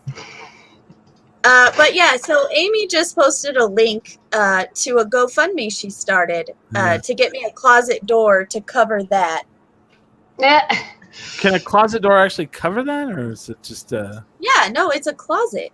I know, but does it have a door? It looks like it's just an open closet. I mean, well, no, this that you're seeing over here is Jason's stuff, and I will. That's all he owns. That's all the clothes. No, he has most of the closet, honestly. And 2 t-shirts. He's got like 5 shirts and 2 pants. No, he has most of the closet. What do you mean he has most of the closet? I do. No, what do you mean? Wait a minute. His clothes, watch, zoom in again. His clothes start here. Okay. Over. All the way over. And he has t-shirts on these shelves. He's not here to defend himself, and you're shaming him for having something to cover his body with. Yeah. I'm not shaming him. I'm just saying he has so many clothes. But and you don't? So if you want to donate, it's right there. Yeah. There it is. Nice. Perfect. Yeah. That's and you actually do this show in the closet so the dog doesn't bark, right? Isn't that right? Yeah, I do it in my bedroom. Mitchell is here being a very good boy. Oh, hold on. He's Mitchell. Your dog. Oh, how sweet. He looks so sweet when he's not killing. Yeah. He barks a lot. He's super protective, so he'll bark at anything. That's my new go-to. They're like, well, I love him. He's my husband. I'm like, yeah, he's a great guy, except for the murders. I like to lean into that. Like one of my favorite memes. Is whenever someone's like, "Oh, this is my baby. Her name's like Laura Sally Johnson," and you go, "Like the murderer." That's my new favorite meme. Like the murderer. And I did it to a friend of mine who just had a baby recently. I was like, what's your baby's name? And he tells me, and I go, like the murderer. Oh, that's pretty great. I'm gonna remember that. That's a great it is pretty great, right? I just like being stupid like that. I just I'm gonna end up naming my first child Lee Harvey Tavares. Oh my god. Like the killer? Yeah. Right. Oh my god. My cat doesn't give me any attention, so the fact that Mitchell's joining you is very nice. I don't even know where PJ is. Oh. If it's not apparent, I love him more than he loves me. I don't see a portrait like this in his bedroom. He has no poster of Ray's in his bedroom. Yeah. You know what? I think that's the next purchase. So I need to get one of these made of our faces for his bedroom. So he knows what side his bread's buttered on. And then I really hope that he would just shred it to pieces. Shred that shit. I just go in there, it's on the floor, he's peeing on it. He's like, there you go. He's like you walk in the room, here's what it is. You walk in the room and he's straddling it. And as soon as you look and go, what the fuck? Then he starts peeing. You're right. He's like, I know. Right in the eyes. I've been waiting for you to walk in the room. Look at the kitty. Smiley. What's your cat's name, Smiley? Alfred. Alfred, I like Kim, do you have any pets? Yeah, here's one. Hang on. Let me grab her.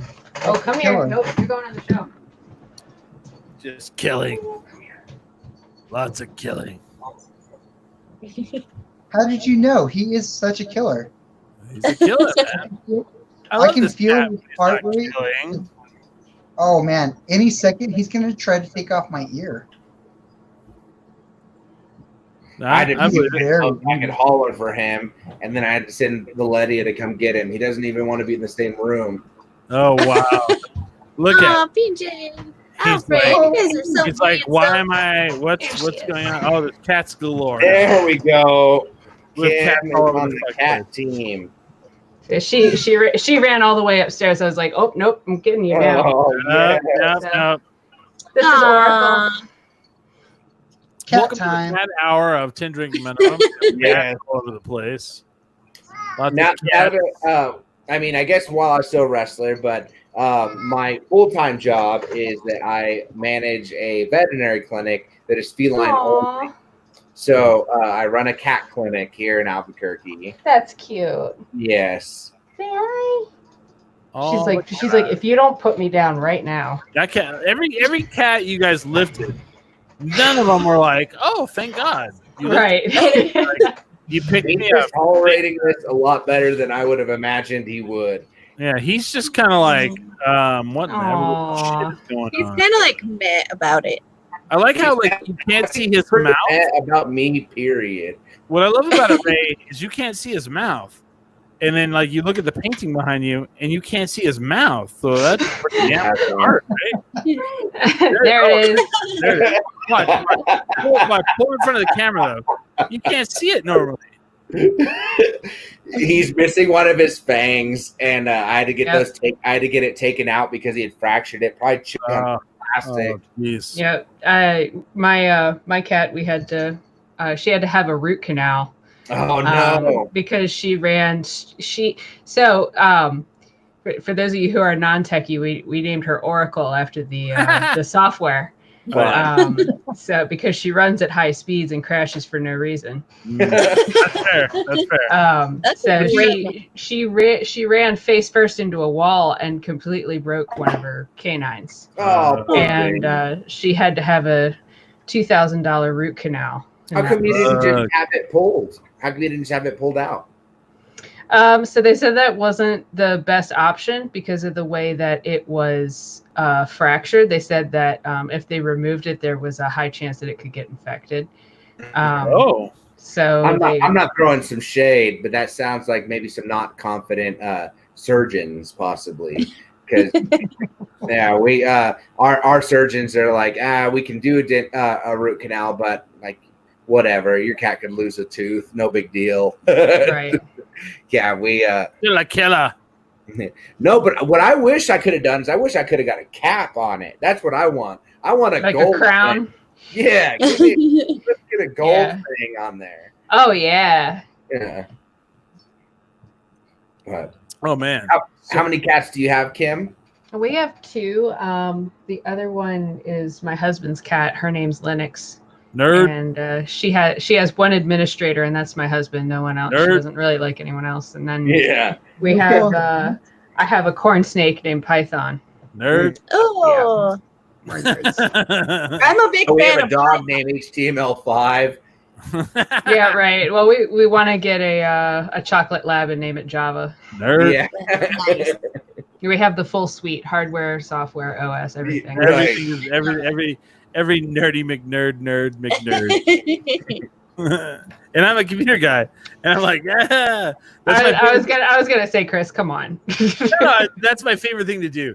Is like I love being like right in the pocket of an IT room, and people are like, did you see Star Wars? Blah blah blah. And I'm all nerd, and they're like, what? And they get offended, like, you're a nerd. And I go, I know. I remind everyone. That's how I know you're a nerd. That's how I know you're a nerd. Star Trek. And I like Star Trek, and I go, yeah, I like Star Trek pretty well. I just got to remind us all that we're all nerds of the nerd planet of nerddom. That's right. We are, because we are. We're all nerds in our hearts, Chris. Straight up. No. So I'm dating a woman, and last night she was like, "Can we watch the Doom movie with The Rock?" And I was like, "Can we? Can we? Yes." What the fuck question is that? Just put it on. I mean, I love The Rock as much as the next guy, but the Doom movie was pretty problematic. Oh, I'd never seen it, Ray. That's how nerdy she is. That's how nerdy she is. I'd never seen it. Oh, I'm sorry you had to endure that. Oh, and then I judged it. I was like, why is Carl Urban in this film? Don't people know he did Judge Dredd? So much better. I love Dread. I did not think I was going to fall in love with that movie. That was so fun. That is the most comic book. Here's how nerd-centric I am. Dread is the most comic book, straight from comic book adaptation to film I've ever seen in my entire life. The Watchmen just rolled over in its grave. Fuck the Watchmen on that. I love the Watchmen, but it is not as good as Dread. Dread even has the graffiti that would happen in the comic books in the movie. Wow. It is that fucking accurate. You know, for as much as you shit on Watchmen just now, I did just finish the Watchmen series. Amazing. That show's so fun and more relevant now. Has everyone seen that than the Watchmen series on HBO? Mm-hmm. Besides Ray? I haven't watched it yet. It's very okay. So it was Black Lives Matter before Black Lives Matter. That's what I heard. That's our next show to watch. October, I think it's whenever it came out. What's that? It came out in October last year. And like it was all like super like hyper because like the comic book Watchmen's not like super like racial. It's very political for sure though. Sure. But the show is super racial. It takes place in Tulsa, Oklahoma, where the Black Wall Street thing happened. Mm-hmm. And I didn't know about the Black Wall Street thing, and they show it, and it is graphic. And after that, I went and looked the Black Wall Street thing up after that show, and then now that's all coming back up, and it's like, dude, guys, go watch the Watchmen series on HBO. It's there, and it's crazy. The KKK is involved. It's insane. I'm an actor. I don't have money. Your HBOs and pay for services. I get my Netflix from you, Chris. I know. It happens that way. It happens. You got to watch that show. It's great. I'm gonna watch it. Huh? I'm gonna start watching it. That's our next show to start watching. It is heavy. It is very heavy. Be prepared. Watching it, sometimes you have to take a break. There's times where I'd be like, ooh, I got to take a breather after that episode. I got to go drink a Topo Chico. By the way, this episode is sponsored by Topo Chico. Well, then where's my case? Dude. Yeah. I have a case in my refrigerator right now. Nice. I have to talk about so the woman I'm dating just brought over a case last night. She's like, here's a case of Topo Chico. She sounds perfect. Yeah, man. You know I don't talk about relationships on this show, and she brought me a case of Topo Chico. Kim, do you know what that is? It's like seltzer water, kind of. But mineral water, yeah. But it's like from Mexico, and it's like super bubbly. Mm-hmm. It's so good. So good. I don't know why I love it so much. I had it last time I visited Albuquerque. It's just refreshing. Like I'm just gonna drink one of these and just lay here and watch Netflix. You know? She comes over last night and she's like, here, I bought you a case of Topo Chico. And I was like, oh my God. What? She's a keeper. Yeah. I will tell you this. So today there was a big anti-mask rally in Civic Plaza. Yeah. The second one, dude, not even because they had another one on Thursday. Well, when I say most people took their kids. When I say big, the Black Lives Matter showed up and they were 3-1 to the anti-mask. Right. So I go to ride my board to the market down the street. I have an electric skateboard. So I got to ride it, and like the street, my street to the south is blocked off because of construction. So you can only ride on the right side. Well, there's just police cars all the way down the sidewalk. And after a police officer told me no longer to ride my skateboard on the street, I've been very upset about it. So I was like, you know what? I'm going to fucking ride through this hornet's nest. I don't give a shit. You just busted out the spray can. You're all. No, but I looked over to my right. Not a single police officer had a mask on. There was a ton of them. They were all just resting from this protest. Oh my gosh. No one stopped me. No one said shit. But no one had a mask on. Just want to say. A lot of cops out there not wearing masks because, like, it's mandated. Kim, it's mandated by our governor. You have to wear a mask. It's $100 fine. Yeah, so it's mandated too here in Maryland. Yeah, so when the police officers don't wear masks, it always kind of, to me, seems a little off. But yeah, right. When I worked as an EMT, I couldn't get them to do it then anyway. Yeah. Please don't talk to my patient. They don't have a mask on. They have an open wound. And they're like, the company I work for sent me a mask in the mail. I got it yesterday. Oh yeah, I got one too from mine. Did you? Mm-hmm. Interesting. Sure did. I was like, why did I get this letter from my company? Why is it squishy? And I opened it, I was like, oh, they sent me a mask. And it's the best mask that I have. It has no marks on it, but it fits completely. Boom. Oh, wow. It's nice. Yeah. Wow. Yeah. So I was driving by the cops, and the cops can't wear a mask. So. Mm-hmm. Well, and I saw a lot of pictures where, like, people had their children out there without masks. Yeah. And, like, don't get me wrong, I'm totally for taking your child to a protest, like a Black Lives Matter protest. Sure, take your child. Fine. But if you're exposing your which I guess if you don't think masks are important, then fine.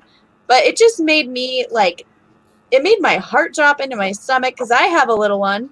Yeah. And I took her to Target the other day with a mask on, and that was ridiculous. No, I think Target does it right, though. Huh? Target does it right, though. They don't let you in without a mask. And then, like, they don't. You have to go a certain direction. Right. But I mean, I have a heart attack whenever she, like, moves her mask, around or whatever, because I don't want her to get exposed to anything. What about when she moves her gun around? How's that going? That's fine. She does fine when she moves her gun around. Do they beep you at the door?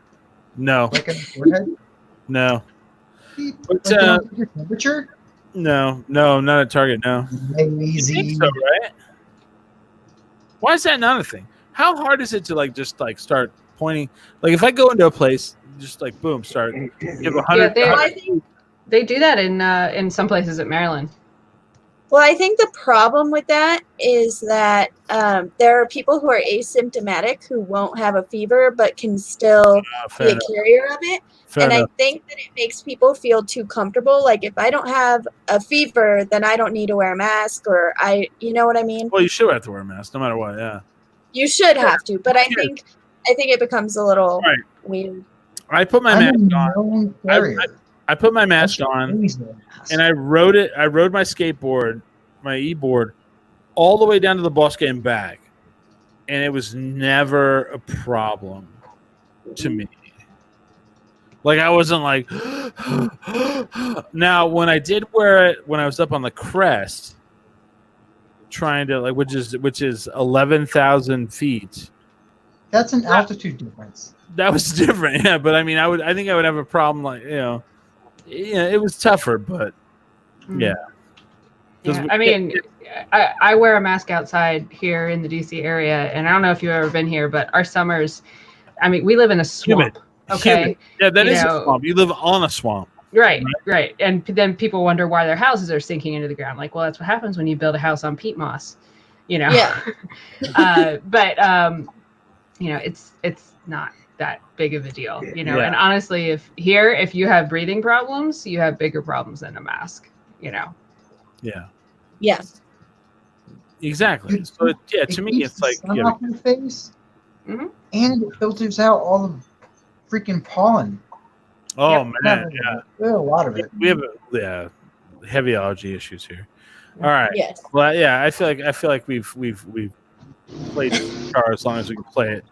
I want to thank Kim Mo for coming on the show to talk about Mead. I mean, I learned a lot today. I had no idea. Yeah. Thank you for having me. This was so nice. Absolutely, man. It was fun. I mean, I didn't know anything about it. I've heard a lot about it. Like I watched, like I said, I've seen it in movies. I've heard it talked about. I had a boss that would make it, and like he said the same thing that you said. You just let it sit. The longer you let it sit, the better it gets. It's true. Yeah. Yep. And I'm excited. Anybody else have any questions for Kim? No, I don't. But thank you for coming on. Yeah. Thank you for having me. It was so much fun. I really enjoyed meeting everybody. This was so nice. Yes. So yeah, I mean, other than that, I mean, you have Smiley. I mean, what do you got going on? What's your you got background work on what? Oh, nothing, dude. Nothing new. Midnight Texas. Yeah, nothing's filming right now. No. I'm actually going up to Portland next month to do some remodeling work. Okay. Ray, what do you got going on? Mainly just finding me on social media. Ray Basuda should pull up just about everything. You can follow my art page, Basuda Paint, as well. Yeah. Holly, what do you got going on? And you can follow me on all the things, TikTok, Whoa. Twitter, Instagram at Hollybird Comedy. Did you do that thing on TikTok where you're like, oh man, our closet has a crazy serious like thing that's hidden. Let me show it to you. And you go, oh shit. Like for part 2. No, I don't. Because I hate that so much. Fuck, I hate that. And I was telling somebody that like I've never had that happen to me. I was like, and you watch TikTok. And I'm like, yeah, I've never had someone say like for part 2. I'm like, what? I hate it. What the fuck? All right, Kim, what do you got? I mean, do you want people to like follow you on social media? Do you not want them? Do you like hate them? I don't really have social media, so sorry everybody. Yeah. Support the mead industry. Drink more mead. Drink more mead. I have a YouTube channel called The Made Out Media, and you like and subscribe. And I post videos. I film with my drone. I film with my e-skateboard, and I just kind of, I try to film what's going on in my life. So smash that like and subscribe. Hook it up. Other than that, thank you, Kim, for coming on. Thank you for having me. We are 10 drink minimum.